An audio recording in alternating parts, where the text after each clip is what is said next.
D'après les sondages réalisés en 2014 dans le cadre du projet Échangeons sur notre agriculture, l'alimentation idéale du consommateur wallon est locale, solidaire, biologique, saine et transparente. Dans la pratique cependant, le consommateur rencontre des freins, dont le principal selon les sondages est le prix. Nature et Progrès a rassemblé producteurs et consommateurs pour parler de ce sujet tabou et réfléchir à des solutions. Trop cher vraiment ? Dans notre société actuelle, on pousse toujours le consommateur à rechercher le moins cher, comme l'illustrent les enseignes des grandes surfaces. À coup de promotion, on écrase les prix, mais aussi les producteurs, la qualité et l'environnement. Une étude de 2017 de l'ACRF Femmes en milieu rural reprend un sondage montrant que pour 40% des consommateurs interrogés, le prix juste est un prix qui assure une rémunération satisfaisante aux salariés et permet d'assurer la protection de l'environnement. On peut toujours faire moins cher, mais on est obligé de faire moins. Ça c'est logique. Nous, on se lie également fort au prix du marché. On contacte d'autres collègues pour avoir les prix des marchés. Donc c'est vrai qu'on se compare un peu parfois aux grandes surfaces, bio, pas bio, petit boucher, on regarde un peu tous les prix qui sont sur le marché. J'invite tous les consommateurs à faire la même chose. Mais il n'y a pas que ça. L'impact sur l'environnement, parce qu'on est quand même pour ça, pour diminuer l'impact sur l'environnement. Pour moi, le plus simple, c'est le local. Le premier geste économique autant qu'écologique à faire est de manger local de saison.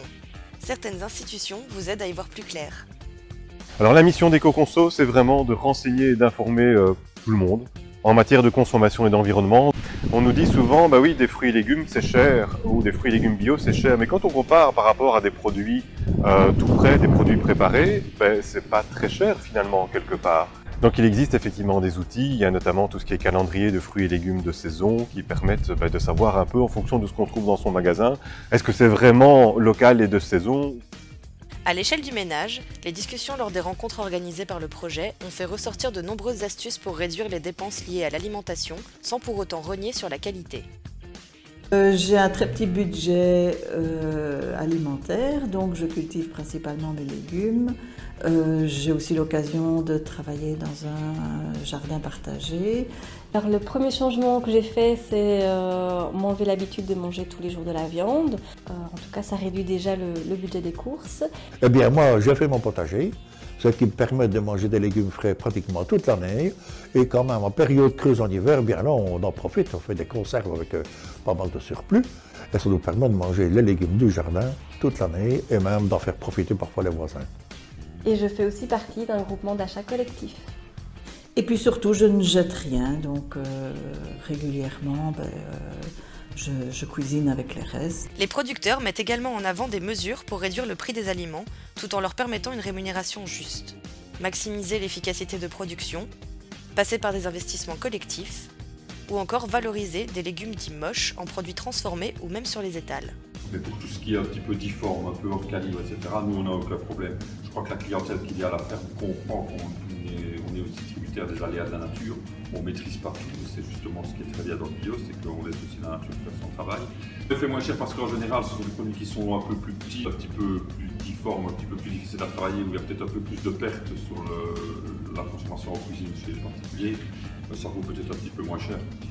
Notons que depuis 2018, le Collège des producteurs a développé le label Prix Juste Producteur, un label qui peut être apposé sur les produits moyennant le respect d'une charte qui garantit une rémunération du producteur basée sur les coûts de production et la qualité, l'origine locale de 80% des matières premières qui composent le produit et leur traçabilité complète.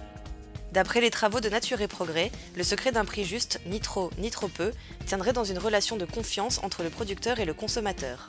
Une nécessité de favoriser le circuit court que met également en avant l'étude de l'ACRF. Avoir un contact direct avec le producteur, c'est très important parce qu'effectivement, on s'est habitué quelque part à acheter, parfois pas de l'alimentation, mais des petites boîtes. Et on a un peu oublié parfois justement tout ce travail qu'il y a derrière. On n'a pas une grosse ferme, on a 60 bovins et 30 veaux, donc c'est petit, mais on essaye de vendre tout en direct. Ça veut dire qu'il n'y a aucun intermédiaire. Donc les gens viennent chez nous, les prix sont corrects, sont parfois peut-être un peu plus élevés ou parfois moins élevés qu'en grande surface, mais les gens savent ce qu'ils ont dans leur assiette.